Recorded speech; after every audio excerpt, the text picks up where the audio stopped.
Assalamualaikum warahmatullahi wabarakatuh. Oke, kali ini servisannya mesin Vertelas RIU ya, RIU IGBT. Setelah sekian lama saya tidak servis RIU. Terakhir saya servis RIU kalau nggak salah itu 3 tahun yang lalu ya, tahun 2020. Karena saya megang RIU itu maksudnya itu bukan nggak pernah, tapi pernah dulu, seringnya tahun 2020 2021 itu RIU sering, tapi untuk tahun 2024 ini saya baru satu kali ini kerjakan RIU. Maksudnya mungkin RIU ini ya sering rusak, tapi nggak konsumennya nggak sebanyak yang lain gitu ya teman-teman. Jadi ini kerusakannya, ini kiriman dari beliau yang ada di Demak, Jawa Tengah ya. Ini beliau terburu-buru sudah nyepam WA ke saya banyak sekali, sudah chat WA sampai kayak banyak banget WA ke saya. Padahal saya waktu itu masih di rumah sakit opnam, dan setelah opnam pun saya juga masih kondisinya belum stabil ya. Sekarang pun ini masih sentrup-sentrup, masih batuk pilek teman, kondisinya belum stabil ya. Jadi mohon maaf sekali, mohon maaf banget, ini yang dari Demak baru saya kerjakan hari ini dikarenakan antriannya sangat banyak teman. Itu antriannya sangat banyak, dan ini sudah saya cicil, beberapa sudah selesai, sudah saya kirim. Ini waktunya mengerjakan RIU. Kerusakannya bisa nyala katanya, dan outputnya tidak keluar. Jadi nyala tapi tidak bisa untuk ngelas gitu ya. Kita coba nyalakan. Oke, bulan nyala terang, langsung redup. Power nyala, kipas nyala, ada bunyi cetik dari software, berarti PSU normal. Cuma di sini suara kipasnya agak mengayun ya, mengayun-ngayun, jadi kayak kenceng terus. Nah itu suaranya kayak mengayun-ngayun, jadi putaran kipasnya kayak nggak stabil gitu ya. Outputnya kita cek di sini teman-teman. Outputnya tidak ada ya, outputnya 2 volt. Ini nggak normal ya, normalnya ya di atas 40 volt di sini. Tegangan normal di atas 40 volt. Sekalipun ngedrop harusnya ya sekitar 45 lah. Ini nggak ada sama sekali ya, berarti bener output tidak ada. Ini malah mati kipasnya. Ini nggak tahu kipasnya yang rusak atau power supply yang bermasalah. Langsung aja kita bongkar ya, langsung satset aja kita hari ini karena terburu-buru juga ya. Lalu setelah dibongkar seperti ini dalamannya RIU ya. Ini seperti video saya 3 tahun yang lalu ya, 2020-2021 lah. Ini ternyata sudah dioplek-oplek ya, sudah dioprek ternyata. Nggak tahu apakah sama yang punya beliau sendiri ataukah sama bengkel lain. Ini IGBT sudah dipotong ya, asli ya, bukan rekayasa. Ini saya bongkar kondisinya seperti ini. Dan di bagian ini driver gate MOSFET-nya, jalur driver gate MOSFET menuju jalur gate-nya MOSFET ya, gate-nya IGBT, sorry saya ralat ya, jalur driver gate-nya IGBT yang menuju kaki nomor 1 IGBT ya. Ini ada filter, biasanya ada kapasitor 103 atau 10 nanofarad dan resistor 5 ohm di jalur gate-nya IGBT. Jadi ini bagian driver output dari trafo GDT menuju inputnya gate-nya IGBT ya. Saya ralat tadi, saya salah ngomong karena posisi saya masih sakit ya. Ini kedua IGBT udah dipotong ya, FGH 60N60. Mungkin sudah pernah dicoba diganti tapi belum berhasil ya, ataupun malah meledak lagi. Kita langsung cek aja, kita nyalakan, cek tegangan outputnya dari power supply. Ini menggunakan dual output power supply. Yang pertama untuk 25 volt untuk kipas dan relaynya, dan 15 voltnya untuk bagian supply IC PWM, bagian kontrol feedback, dan juga untuk menggerakkan si trafo GDT-nya. Ini ada dual MOSFET ya, dual driver MOSFET 4688 atau 4612. Dia menggunakan input supply source-nya itu untuk P channel-nya ada di 15 volt, sehingga nanti outputnya drain-nya sini, output D1 maupun D2 dari kedua dual MOSFET, dari kedua jalur dual MOSFET ini mengeluarkan drain sekitar 7-9 volt ya, setengah dari tegangan suplai utama tadi 15 volt. Kita nyalakan, bismillah. Oke, relay bunyi, berarti ini tegangan masuk ke tegangan 25 volt ada ya, tapi kipas mati. Ini pasti kipasnya yang rusak ya. Kita cek outputnya dioda di sini. Kita cek ini yang bentar, ini groundnya belum tak sangkutkan di sini. Ini saya pasang di sini dulu aja. Kita nyari ground dulu lur. Ini dioda bridge-nya di sini ya, hati-hati, jangan sampai kesentuh. Jadi dioda bridge-nya tersendiri di sini. Kita cek. ini yang 25 volt ada stabil, yang 15 volt untuk PWM dan driver PWM nya 15 volt ada 15,5 ya, stabil, nggak ada masalah. Kita coba nyalakan dulu osiloskop ya sambil nunggu. Jadi kita cek langsung ke PWM nya lur. Kita cek output drain nya MOSFET sini, apakah keluar tegangan normalnya di 7-9 volt.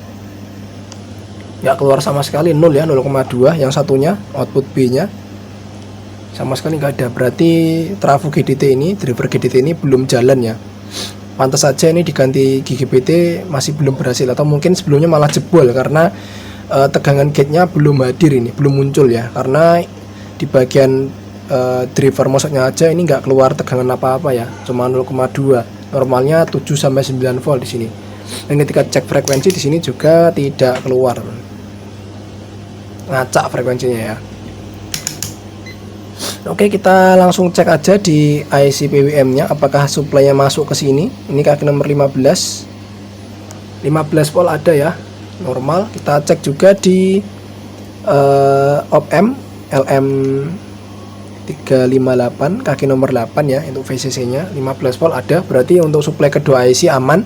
Sekarang kita cek kaki nomor 8, ini kaki soft start ya, pin penting untuk menyalakan PWM nya, soft start di sini untuk on off PWM. Di sini terbaca 4,8, berarti PWM ini bekerja harusnya. Kita coba cek kaki nomor 16, ada 5,1, ini VRF ya. Nomor 2 ini terhubung ke kaki nomor 16 juga ada 5,1. Kita coba cek, saya penasaran outputnya. Kaki nomor 11 output A ada 6,2 volt ya. Dan coba kita nanti aja, bentar. Ini kaki nomor 14 output B nya ada juga 6,1 volt. Kaki nomor 14 dan 11 kita langsung cek aja pakai frekuensi. Berarti ini PWM nya jalan ya, IC PWM nya mengeluarkan pulse gelombang PWM nya 46,6 kHz ya, dan stabil, nggak ngacak ya.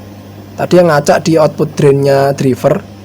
Ini kaki nomor 14 46 kHz sama, selisih sedikit ya, tapi normal itu teman ya. Coba kita langsung cek pakai ini, pakai osiloskop teman ya. Cari dulu jalur groundnya, bentar, tak taruh dulu kamera ke osiloskop. Sorry ya, ngomongnya belepotan karena masih kondisi belum stabil ya, masih kurang fit. Oke, ini groundnya udah tak pasang di ground sekunder. Kita nyalakan dulu untuk channel 1 dan channel 2 nya. Koplingnya ini di DC ya, ini aduh, masih AC ini, sebentar. Oke, kita measure. Oke ya, channel 1 kita on kan dulu, lupa measure lagi. Oke, kita langsung coba tes. Kita tempatkan probe osiloskopnya di outputnya PWM tadi, IC PWM ya, nomor 11, nomor 14. Ini yang kuning channel 1, yang biru channel 2. Oke, kita pasangkan di kaki nomor 11. Ini nomor 11 ada ya, nomor 11 tuh, tapi frekuensinya kok nggak keluar di sini. Gimana ini kok nggak keluar? Oh, sorry. Oke, kita cek di kaki nomor 14 nya, keluar ya frekuensinya, dan itu dead time nya terbaca. Frekuensi terbaca 46 kHz ya, sama di multimeter tadi, cuma ada selisih, nggak apa-apa ya. Dan VRMS nya 6 volt, itu 6,8 volt, karena itu sangat sensitif ya. Itu temper diff nya 8 mikrosecond dengan peak to peak nya 17 volt, dan rise time nya itu 700-an 700 sampai 800 nanosecond. Duty cycle nya 45% ya. Nanti kalau udah dimasuk ke drainnya MOSFET, drain MOSFET driver ya maksudnya, bukan final. Kalau final kan pakai IGBT ini, itu naik duty cycle-nya ke 50 sampai 60%, mentok di 56% ya. Itu DTM udah bagus, berarti ini PWM masih bekerja ya, cuma outputnya ke driver aja dan yang ke IGBT yang nggak normal. Langsung aja kita lepas dulu untuk ini ya, kita cari dulu permasalahannya apa yang menyebabkan drivernya ini nggak bisa jalannya. Saya curiga tegangan 15 voltnya nggak sampai ke driver, benar. Sangat curiga. Kita cek di pin source dan gate-nya ini driver. Ini kaki nomor 4. Wah, cuma 5 volt. Nomor 3 harusnya ini di atas 9 volt ya. Nomor 1, nomor 2 ini gate. Nomor ini ya. Nomor 4 ini tegangannya ngedrop. Nomor 4 ngedrop lur. Harusnya tegangannya ini supply ya. Ini supply source-nya P channel. Tak buka datasheet dulu, saya agak lupa ya. Ini 4688 atau 4612 sama aja itu, atau 4606. Datasheetnya sama, cuma beda pin outnya sama, cuma beda spesifikasi aja teman. Jadi kita cari dulu tegangan 15 voltnya kok hilang, nggak sampai sini. Harusnya 15 volt itu sampai ke pin driver sini dulu, baru dia mengeluarkan tegangan PWM drivernya di kaki drainnya menuju GDT ya. Kita cari dulu lur, dan nanti kalau udah selesai saya infokan apa kerusakannya biar cepet ya. Ini sat-set aja saya ralat ya lur. Ini datasheetnya udah tak buka dulu. Ini ya datasheetnya. Jadi saya ralat tadi, jadi pin 1 itu bukan gate ya, pin 1 itu S2 atau source 2, source dari N channelnya. Yang nomor 2 itu G2, gate dari N channel. Sorry, ini saya ralat tadi, saya kebalik ya, posisi saya masih sakit ya, mohon dimaklumi. Omongan saya agak belepotan ya, karena kondisi tubuh saya memang belum fit ini. Ini masuk angin, ini urung fit lah ini. Nomor 3 ini S1 source ya, ini yang tempat saya masuk tadi. Saya tadi kebalik dengan nomor 4 ya. Nomor 4 tadi harusnya G1. Jadi pin 3, nomor 3 atau source 1 ini adalah source dari MOSFET-nya P channel ya. Jadi ini yang harusnya dapat tegangan 15 volt, dapat tegangan minimal 14 volt, maksimal 16 sampai 17 lah. Tapi maksimal 16 volt ya, nggak boleh lebih dari itu. Kalau lebih nanti jebol IGBT-nya, IGBT finalnya. Dan nomor 4 itu sebagai G1. Nomor 5 sampai nomor 8 adalah kaki output drain-nya D1 dan D2, ini di jumper di layoutnya tadi. Nomor D1 dan sampai D2, nomor 5 sampai nomor 8 di jumper, jadi sebagai outputnya. Seperti halnya rangkaian pada ya drivernya PWM Lakoni. Nih PWM Lakoni kan sama ya, cuma dia menggunakan 4 MOSFET biasa, MOSFET DIP, dan dirangkai secara totem pole. Outputnya kaki tengah, sama-sama kaki tengah ya. Oke, kita eksekusi dulu.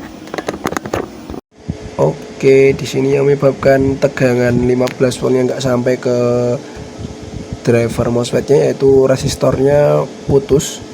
Sini sudah saya ganti dengan nilai 1 ohm sebagai RVUs dari jalur 15 volt power supply yang menuju ke kaki source-nya P channel, kaki S1 atau source-nya dari P channel itu dapat positif 15 volt.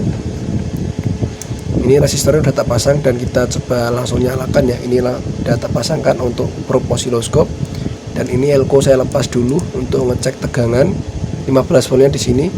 Ini ada elko 1000 mikrofarad, dia filter tegangan yang masuk ke 2 MOSFET ini juga. Jadi ada elko tambahan. Kita sekaligus nanti ngecek bagian output ke kaki gate-nya IGBT ya. Kita cek tegangan gate terhadap emitornya berapa volt dan frekuensinya, sekaligus ngecek frekuensinya. Oke, kita nyalakan dulu. Oke, bentar. Oke, bismillahirrahmanirrahim, nyalakan. Ini PWM di drivernya bentuknya seperti ini. Dan nyala.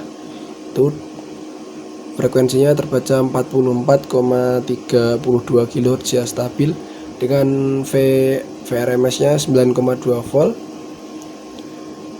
Di osiloskop dengan di multimeter biasanya selisih sekitar 1 volt atau 0,1, karena di sini temper diff-nya 8 mikrosecond.